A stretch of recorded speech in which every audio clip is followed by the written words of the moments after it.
شهر رمضان الذي أنزل فيه القرآن هدى للناس وبينات من الهدى والفرقان فمن كان مريضا أو على سفر فعدة من أيام أخر يريد الله بكم اليسر ولا يريد بكم العسر ولتكملوا العدة ولتكبروا الله على ما هداكم ولعلكم تشكرون وإذا سألك عبادي عني فإني قريب أجيب دعوة الداعي إذا دعاني فليستجيبوا لي وليؤمنوا بي ولعلهم يرشدون صدق الله العظيم.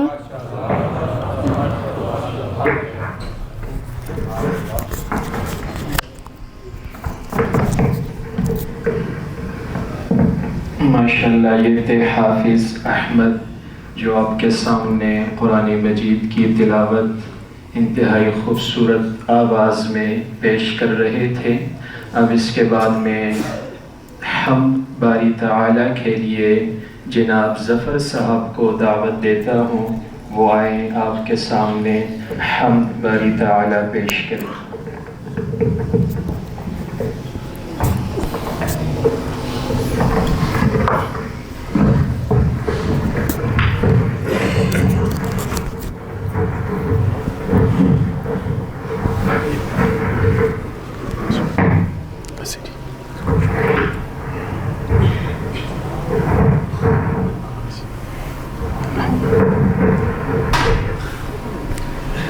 بسم اللہ الرحمن الرحیم. علامہ اقبال رحمۃ اللہ علیہ کا مشہور و معروف کلام حمدیہ کلام آپ کے سامنے پیش کرنے کی سعادت حاصل کروں گا. گزارش ہے کہ آپ بھی یہاں کلمہ طیبہ کا ورد ہو، میرے ساتھ آپ بھی شامل ہو جائیں. خودی کا سر نہاں، خودی کا سر نہاں، لا الہ الا اللہ، لا الہ الا اللہ. خودی ہے تیغ فساں، خودی ہے تیغ فساں، لا الہ الا اللہ، لا الہ الا اللہ، حق لا الہ الا اللہ، لا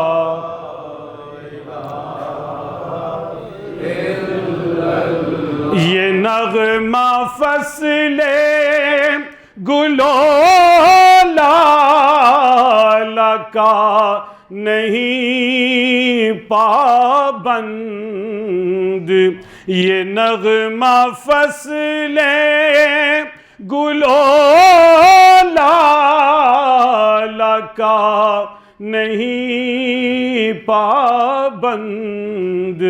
بہار ہو کے خزاں، بہار ہو کے خزاں، لا الہ الا اللہ، لا الہ الا اللہ، حق لا الہ الا اللہ،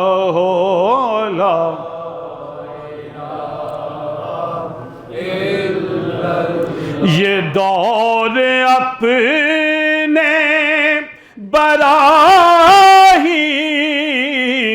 کی تلاش میں ہے،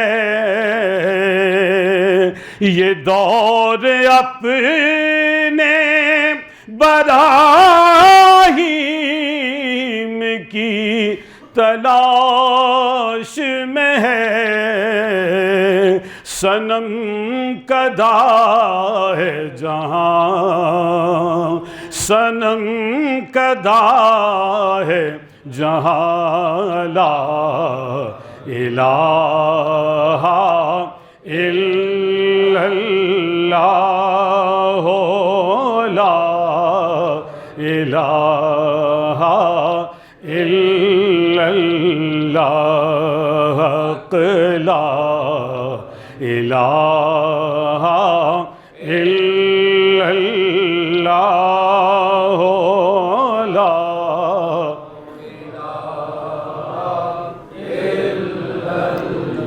یہ مال و دولت دنیا،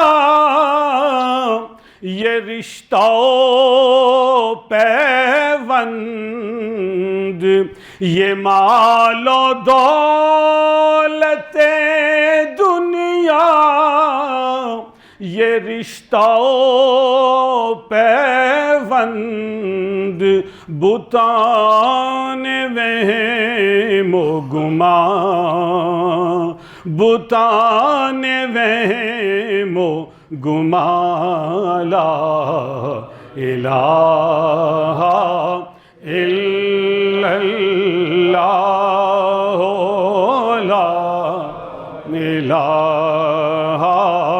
الا اللہ، لا الہ الا اللہ، لا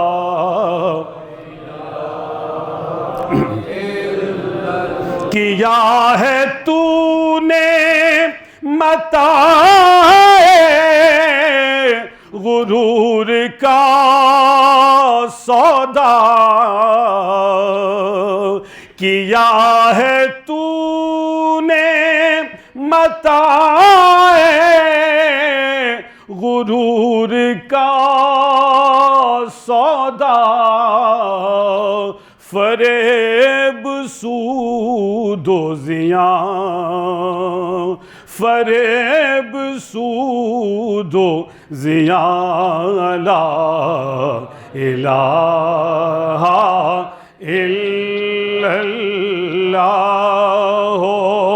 لا الہ الا اللہ، لا الہ الا اللہ، لا الہ اگرچہ بت ہیں جماعت کی آستینوں میں، اگرچہ بت ہیں جماعت کی آستینوں میں، مجھے ہے حکم اذان، مجھے ہے حکم اذان، لا الہ الا اللہ، لا الہ الا اللہ، لا الہ الا اللہ، لا الہ الا اللہ، محمد الرسول اللہ۔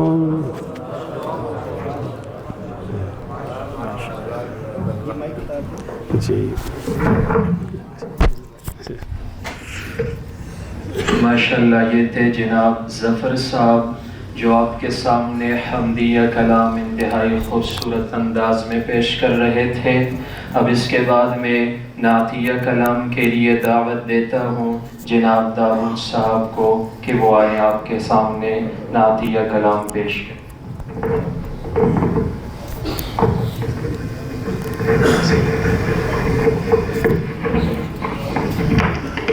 بسم اللہ الرحمن الرحیم۔ ان اللہ و ملائکتہ یصلون علی النبی یا ایھا الذین آمنوا صلوا علیہ وسلموا تسلیما۔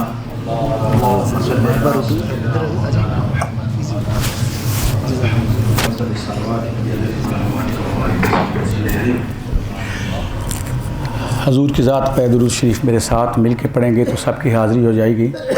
صلی علی نبینا صلی علی محمد، سب پڑھ لیں صلی علی نبینا صلی علی محمد صلی علی شفیعنا صلی علی محمد۔ وہ جو نہ تھے تو کچھ نہ تھا،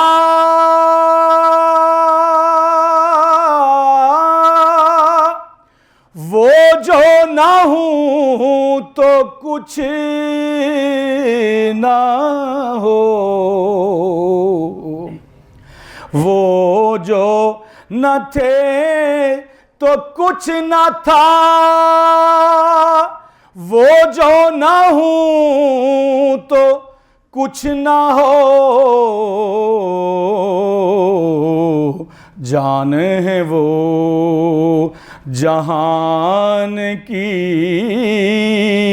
جان ہے تو جہان ہے، پڑھ لیں صلی علی کریمنا صلی علی محمد صلی علی حبیبنا صلی علی محمد۔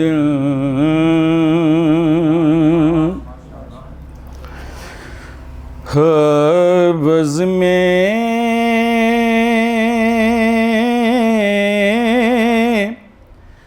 تصورات سجی تھی ابھی ابھی، بز میں تصورات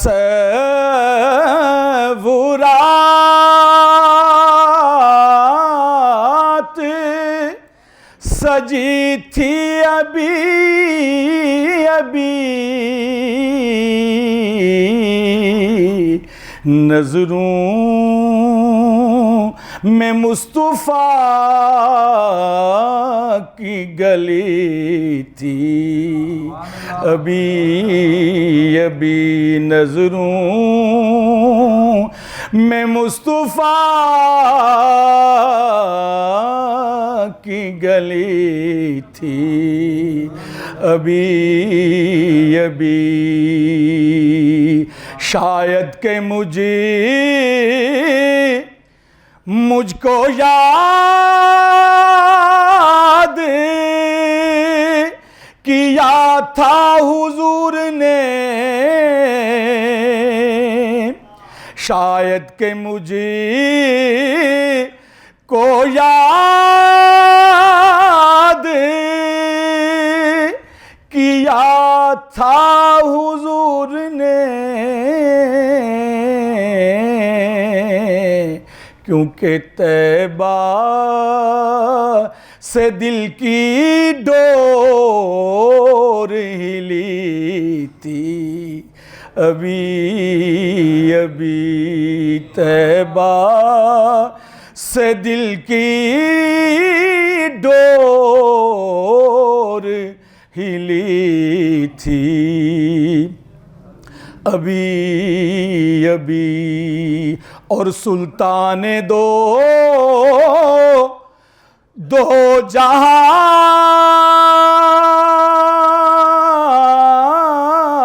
تھے نگاہوں کے سامنے، سلطان دو جہاں تھے نگاہوں کے سامنے،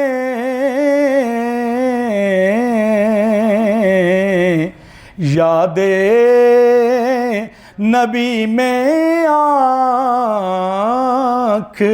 لگی تھی ابھی ابھی، یاد نبی میں آنکھ لگی تھی ابھی ابھی، اور اتنا کرم ہوا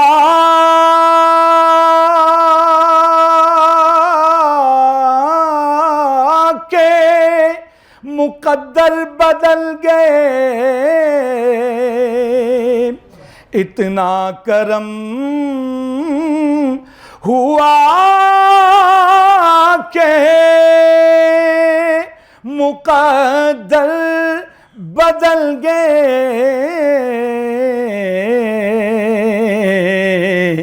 ان کے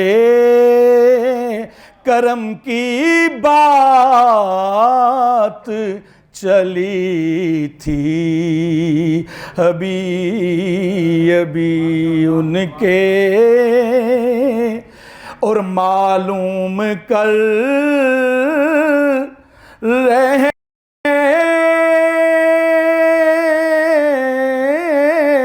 تھے فرشتوں سے جبرائیل، معلوم کر رہے تھے فرشتوں سے جبرائیل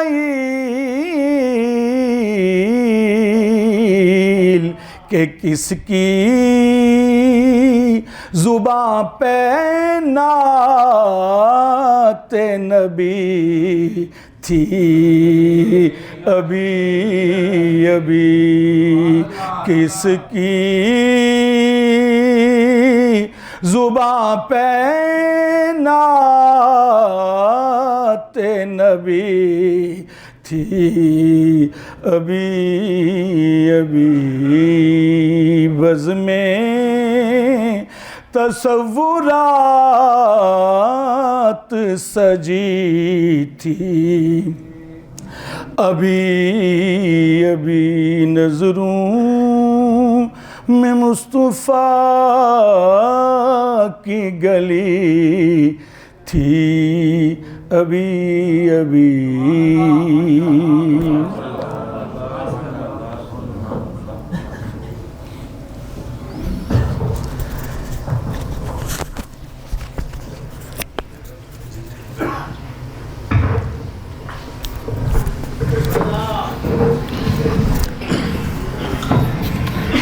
ماشاءاللہ یہ تھے جناب داؤد صاحب جو آپ کے سامنے نعتیہ کلام پیش کر رہے تھے۔ اب اس کے بعد مختصر تلاوت کے لیے میں حافظ حذیفہ کو دعوت دیتا ہوں۔ اس کے بعد ہمارے مہمان خصوصی جناب ڈاکٹر قریشی صاحب بھی تشریف لا چکے، عبدالقیوم قریشی صاحب بھی تشریف لا چکے ہیں، وہ آپ کے سامنے اپنے خیالات کا اظہار فرمائیں گے۔ حافظ حذیفہ تلاوتی کلام پاک کے لیے تشریف۔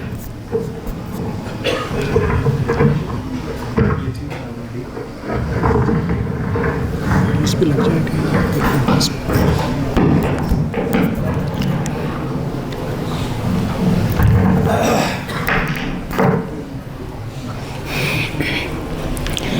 اعوذ باللہ من الشیطان الرجیم، بسم اللہ الرحمن الرحیم، ربنا إنك تعلم ما نخفي وما نعلن وما يخفى على الله من شيء في الأرض ولا في السماء الحمد لله الذي وهب لي على الكبر إسماعيل وإسحاق إن ربي لسميع الدعاء رب اجعلني مقيم الصلاة ومن ذريتي ربنا وتقبل دعاء ربنا اغفر لي ولوالدي ولمن دخل بيتي مؤمنا ربنا اغفر لي ولوالدي وللمؤمنين يوم يقوم الحساب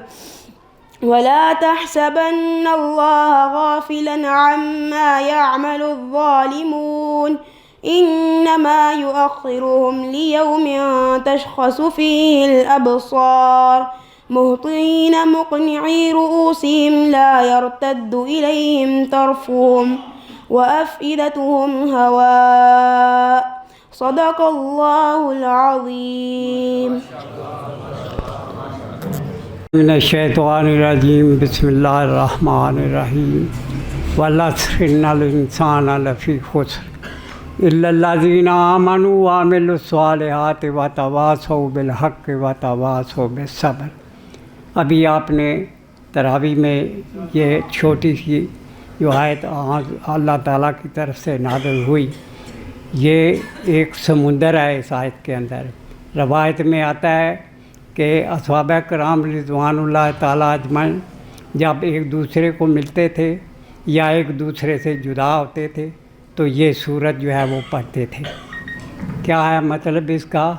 کہ تواصی بالحق و تواصی بالصبر، کہ حق کی تلقین جو ہے وہ کرنے اور اس کے اوپر جو بھی مشکلات آئیں، جو بھی رکاوٹیں آئیں، اس کے اوپر صبر کرنا ہے۔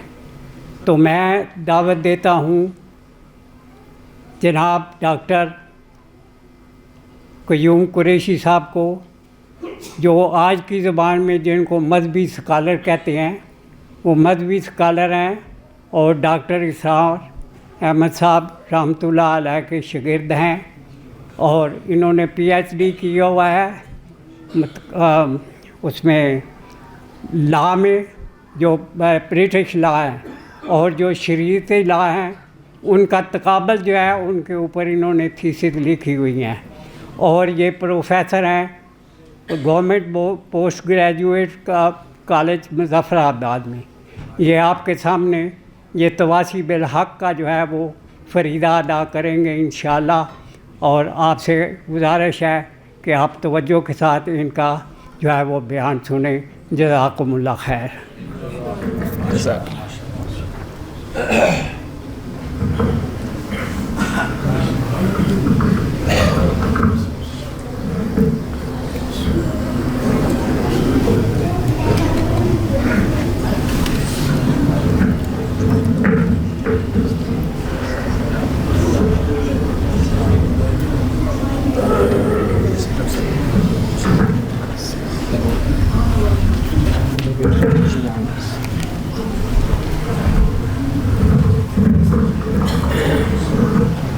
کمفرٹیبل ہے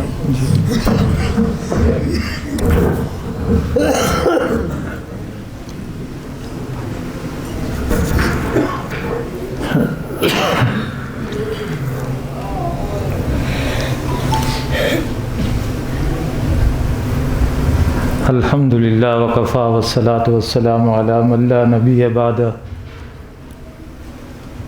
اما بعد فقد قال اللہ تبارک وتعالی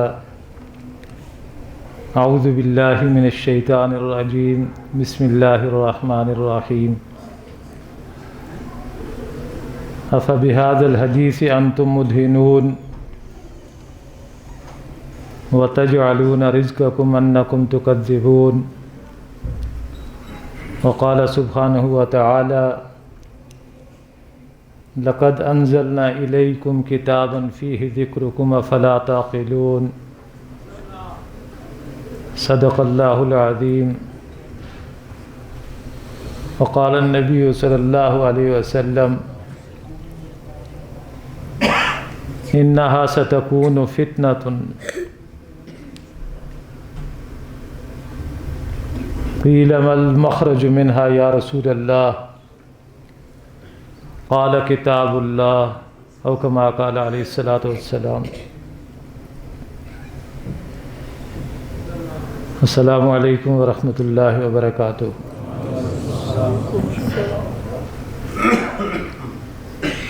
محترم علماء کرام اور معزز زمائے معاشرہ اور اس مسجد کے خدام اور عوام الناس میں سے بزرگ اور میرے برخوردار تمام حضرات یقیناً مبارکباد کے مستحق ہیں کہ جس قدر آپ کا علم تھا، جس قدر آپ کے سامنے روایات تھیں، اس قدر آپ نے قرآن مجید کے ساتھ وقت لگایا۔ میں اپنی طرف سے کچھ نہیں کہوں گا، بس اشارات کروں گا، انشاءاللہ وقت بھی تھوڑا لگے گا، باقی آپ اس میں رنگ بھر لیجئے۔ سب سے پہلی بات تو یہ ہے کہ ہر شخص کو اس بات کا ادراک کما حقہ ہے کہ ہم جس دور میں موجود ہیں یہ فتنوں کا دور ہے، اور بالخصوص وہ فتنہ جس کی بابت نبی صلی اللہ علیہ وسلم نے فرمایا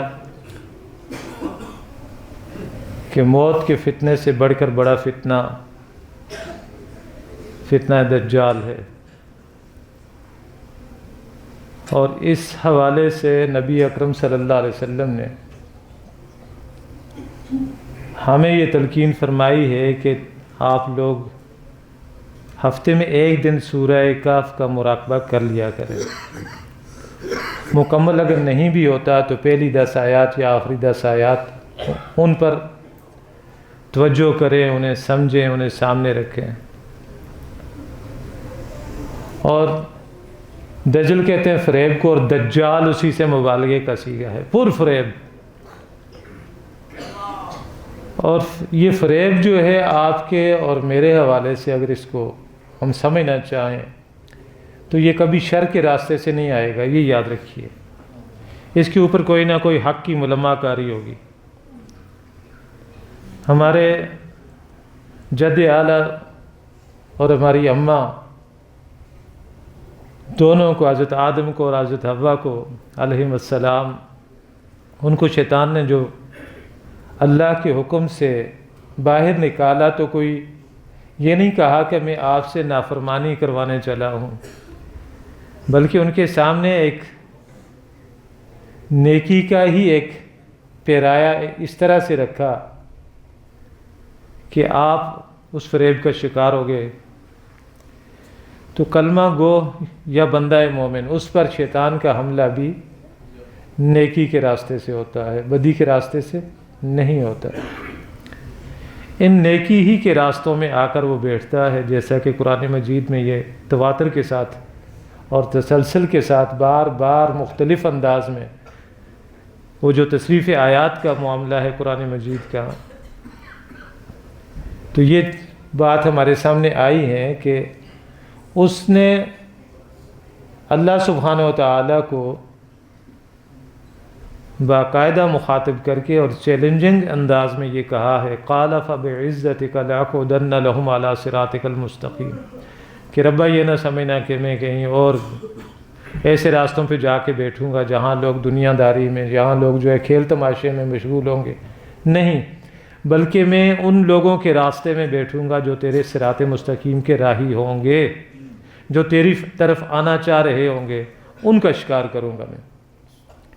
تو پہلی بات تو یہ آپ سمجھ لیجئے کہ آپ اور میں اور ہر وہ شخص جس کے دل میں یہ خواہش ہے کہ صراط مستقیم پر چلے اور اللہ تعالیٰ سب کو استقامت دے، ہماری خواہش ہے بلکہ ہماری ضرورت ہے، تو ہم براہ راست شیطان کے نشانے پر ہیں، اس کی ہٹ پہ ہیں۔ کبھی بھی اپنے آپ کو مامون اور محفوظ نہیں سمجھنا۔ اس کے ساتھ ساتھ یہ جو فتنے ہیں یہ فکری نوعیت کے بھی ہیں، عملی نوعیت کے بھی ہیں، یہ مال و دولت دنیا کے بھی ہیں، یہ رشتہ و پیوند کے بھی ہیں۔ اللہ سبحانہ و تعالیٰ نے ہر گزرنے والے سال میں ایک مہینہ ایک ریفریشر کورس کا رکھا ہے رمضان المبارک کا. یہ سید الاشہر، مہینوں کا سردار مہینہ ہے رمضان. اور آپ تھوڑی سی توجہ فرمائیں تو آپ کو کچھ باتیں اس میں مارک کر رہا ہوں، آپ ان کو ٹانک لیجئے، پھر آپ نے اس کو جوڑ کے اس میں سے نتائج نکالنے. یہ مہینوں کا سردار مہینہ، اور دنوں کا سردار کون سا دن ہوتا ہے؟ جمعہ. اور راتوں کی سردار راتیں کون سی ہوتی ہیں؟ یہ جو طاق راتیں ہیں جن میں آپ اور ہم موجود ہیں. عجیب اتفاق ہے، اللہ سبحانہ و تعالیٰ نے اسی رمضان میں قرآن مجید اتارا. اسی رمضان میں 27 رمضان کی رات تھی، جمعۃ الوداع تھا. اللہ سبحانہ و تعالیٰ نے آپ کو اور مجھے یہ دولت عطا فرمائی جس کے دامن میں آج ہم بیٹھے ہوئے ہیں، پاکستان. یہ اللہ کی نعمت ہے. اس کو بھی آپ نے اپنے ذرا کسی گوشے میں ٹانک لینا ہے، انشاءاللہ اس پہ بھی بات کریں گے. سب سے پہلی بات آپ نے یہ سمجھنی ہے اور ذہن میں رکھنی ہے کہ رمضان کا اور قرآن کا تعلق جو ہے وہ تو اسی ذکر سے واضح ہو گیا. اللہ سبحانہ و تعالیٰ نے یہ دن کا روزہ اور رات کا قیام کس حکمت کے تناظر میں یہ پورا نصاب ہمیں دیا ہے. دیکھیں 11 مہینے ہم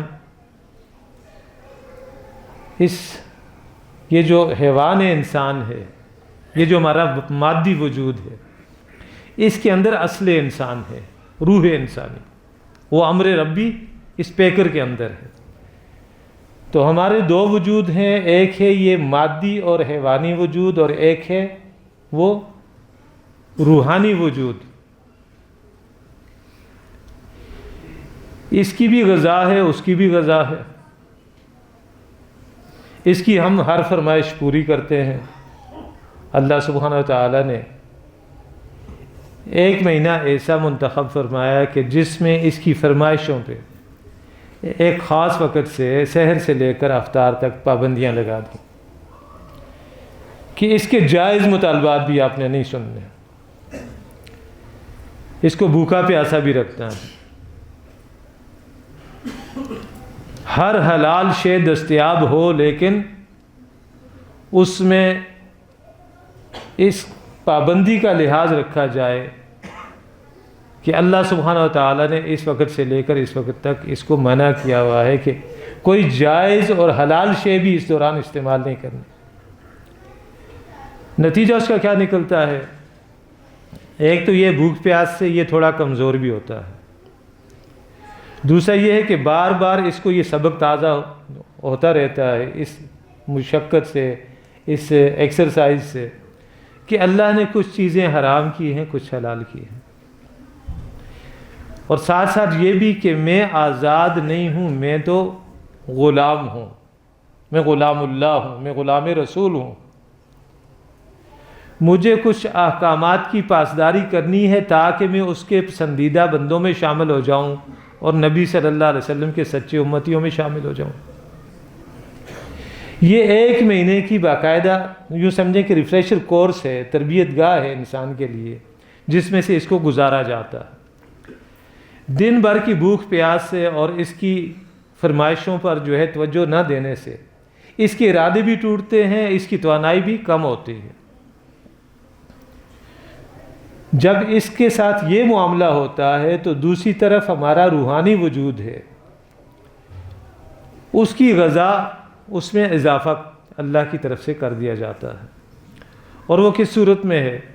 آپ نے حدیث سنی ہوگی، نبی صلی اللہ علیہ وسلم نے جہاں بھی صیام کا ذکر کیا وہیں آپ نے قیام کا ذکر بھی کیا. 29 شعبان کا وہ خطبہ ہو جو آپ نے دیا تھا کہ جعل اللہ صیامہ فریضۃ وقیام لیلہ تطوعا، اس کے علاوہ بھی بے شمار احادیث ایسی ہیں جن میں صیام اور قیام کا ایک ساتھ تذکرہ آیا. تو یہ جسم جب کمزور ہوتا ہے تو اللہ سبحانہ و تعالیٰ کی مشیت یہ ہے، منشا یہ ہے، وہ یہ چاہتے ہیں کہ ان کی روح تگڑی ہو، وہ روح جو سراپا خیر ہے، وہ جس کے اندر خیر اور شر کے اندر جو ہے اندر تمیز کرنے کی صلاحیت ہے، وہ ہے اصل میں روح. اس روح کی غذا کو بڑھایا جائے. اور روح کی غذائیں یہ نہیں ہیں جو زمین سے نکلتی ہیں ہم کھاتے ہیں، یہ نہیں ہے. روح کی غذا ہے تلاوت قرآن حکیم. جہاں سے روح آئی ہے وہاں سے ہی اس قرآن کو بھیجا گیا ہے. اور قرآن مجید کی تاثیر کی بابت اللہ سبحانہ وتعالی نے جو سورہ حشر میں فرمایا کہ لو انزلنا ھذا القرآن علی جبل لرأیتہ خاشعا متصدعا من خشیۃ اللہ، پہاڑ پر اتارتے تو وہ ریزہ ریزہ ہو جاتا. اتنا جلال والا کلام ہے. دوسری طرف آپ نے وہ واقعہ بھی پڑھا ہوگا قرآن مجید میں موسیٰ علیہ السلام کا کہ آپ کے اندر جو ہے اللہ کی زیارت کا شوق ایک دم ابالی آئی اور عرض کر بیٹھے رب ارنی ان انظر الیک، اللہ مجھے دکھلا اپنا آپ کہ میں تجھے دیکھنا چاہتا ہوں. اللہ تعالیٰ نے فرمایا لن ترانی، آپ مجھے نہیں دیکھ سکو گے، ہرگز آپ نہیں دیکھ سکتے. پھر اللہ نے دلجوئی کے لیے باقاعدہ جس کو کہتے ہیں انگریزی میں کہ ایک ڈیمو دیا کہ دیکھیں ہم آپ کے سامنے ایک معاملہ رکھتے ہیں، اگر اس معاملے سے آپ بحفاظت گزر گئے تو پھر ہم اپنا آپ کو دکھا دیں گے. وہ معاملہ کیا تھا، وہ ڈیمو کیا تھا؟ وہ یہ تھا کہ اللہ سبحانہ و تعالیٰ نے فرمایا کہ میں اپنی تجلی سامنے پہاڑ پہ ڈالتا ہوں، آپ اس کو دیکھیے. پہاڑ کو دیکھنا ہے آپ نے. فَإِنِ اسْتَقَرَّ مَكَانَهُ فَسَوْفَ تَرَانِي، اگر وہ اپنی جگہ قائم رہ گیا تو پھر آپ مجھے دیکھ لیں گے، یعنی میں اپنا آپ کو دکھا دوں گا. لیکن واقعہ کیا ہوا کہ فَلَمَّا تَجَلَّى رَبُّهُ لِلْجَبَلِ جَعَلَهُ دَكًّا وَخَرَّ مُوسَىٰ صَاعِقًا، اللہ نے اپنی تجلی پہاڑ پہ ڈالی. موسیٰ علیہ السلام پہاڑ کو دیکھ رہے ہیں، تجلی پہاڑ پہ پڑ رہی ہے، موسیٰ علیہ السلام پہ نہیں پڑ رہی. اس تجلی باری تعالیٰ کا بالواسطہ مشاہدہ انہوں نے کیا، پہاڑ پہ پڑتے ہوئے دیکھا. پہاڑ تو فوراً سرما بن گیا اور موسیٰ علیہ السلام ادھر جو ہے وہ وش کھا کے گر پڑے، بے ہوش ہو گئے. تو جو تاثیر اللہ کی تجلی کی ہے وہی تاثیر قرآن مجید کی ہے. پھر ہمارے دل میں جو ہے وہ نرمی کیوں پیدا نہیں ہوتی؟ ویسے اللہ نے سورہ یونس میں یہ بات بھی فرمائی کہ قد جاءتکم موعظۃ من ربکم وشفاء لما فی الصدور. قرآن مجید کا صفاتی نام ہے کہ تمہارے پاس تمہارے رب کی جناب سے ایک موعظہ آ گیا ہے اور تمہارے سینے کے روگوں کا علاج بھی وہی ہے. موعظہ کیا چیز ہوتی ہے؟ موعظہ اس عمل کو کہتے ہیں جس عمل سے ایک کسان اپنی زمین کو تیار کرتا ہے بیج بونے سے پہلے تاکہ اس میں بیج ڈالے. اسی طرح ہمارے دل میں نور ایمان جو ہے اس کی شمع روشن ہونے سے پہلے قرآن مجید وہ کردار ادا کرتا ہے کہ ہمارے دل کو تیار کرتا ہے تاکہ اس کے اندر ایمان کا شجر وہ برابر ہو سکے. تو یہ قرآن مجید معمولی شے نہیں ہے. اس قرآن مجید کے حوالے سے نبی صلی اللہ علیہ وسلم نے فرمایا کہ القرآن الصیام والقرآن یشفعان للعبد. یہ جو روزے اور قرآن کا دو عطشہ پروگرام ہے، دن کا روزہ رات کا قیام، ان دونوں کے بارے میں فرمایا کہ الصیام والقرآن یشفعان للعبد. یہ روزہ اور قرآن دونوں بندے کے حق میں سفارش کرتے ہیں، کریں گے. اور پھر وہ میدان حشر کی اس منظر کشی کرتے ہوئے فرمایا کہ جب بندہ اللہ کی عدالت میں کھڑا ہوگا تو روزے کو اللہ زبان عطا فرمائیں گے. یقول الصیام، یہ روزہ کہے گا اے ربی انی منعت الطعام والشہوات بالنہار فشفعنی فی. مالک میں نے دن بھر اسے کھانے پینے سے خواہشات کی تکمیل سے روکے رکھا، میں اس کے اور اس کی خواہشات کے درمیان حائل رہا، اس کے حق میں میری التجا، میری سفارش قبول فرما لیجئے. ابھی روزے کی یہ بات ختم ہوگی، قرآن مجید آ کے کھڑا ہو جائے گا. وَيَقُولُ القرآن، اور قرآن کہے گا اے ربی انی منعت النوم باللیل مالک میں نے اسے رات کو سونے سے باز رکھا، میں اس کی اور اس کی نیند کے درمیان عائل رہا، نہیں سونے دیا اس کو. فشفعنی فی، اس کے حق میں میری سفارش قبول فرما. حضور صلی اللہ علیہ وسلم فرماتے ہیں فیشفعان، ان دونوں کی سفارش قبول کر لی جائے گی، اللہ رد نہیں فرمائیں گے. ہم نے معمولی سمجھا ہوا ہے قرآن مجید، 2 گتوں کے درمیان بس ایک کتاب ہے، اس سے زیادہ کچھ نہیں سمجھا ہم نے، ورنہ ہم اس کی تکذیب نہ کرتے. تکذیب 2 طرح سے ہوتی ہے.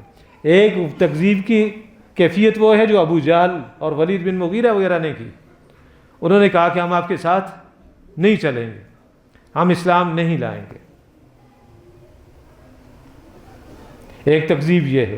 ایک یہ ہے کہ میں مانتا ہوں آمنت باللہ و ملائکتہ و کتبہ و رسولہ، اور فیصلے میں کہاں سے لیتا ہوں؟ جا کر کہیں اور سے. میری خوشی کے معاملات ہوں، میری غمی کے معاملات ہوں، میرے سماجی مسائل ہوں، میرے معاشی مسائل ہوں، میرے سیاسی مسائل ہوں، میں نے کبھی اس کو اپنا امام نہیں بنایا. تو بتائیے کیا میں نے اس کی تکذیب کی کہ نہیں؟ بلکہ سورہ بقرہ آپ نے پورا قرآن سنا ماشاءاللہ. سورہ بقرہ کی آیت نمبر 85 ہے، افتؤمنون ببعض الکتاب وتکفرون ببعض. اس کتاب کے کچھ حصوں پر تم ایمان لاتے ہو، کچھ کو چھوڑ دیتے ہو، کفر کرتے ہو ان کا. تجزیہ کریں تو ہم کرتے ہیں. یہ اسی قرآن مجید میں ہے نماز کا حکم ہے، اقیموا الصلاۃ. ہم نماز پڑھتے ہیں اور بڑے خوش ہوتے ہیں کہ ہم نے نمازیں پڑھی.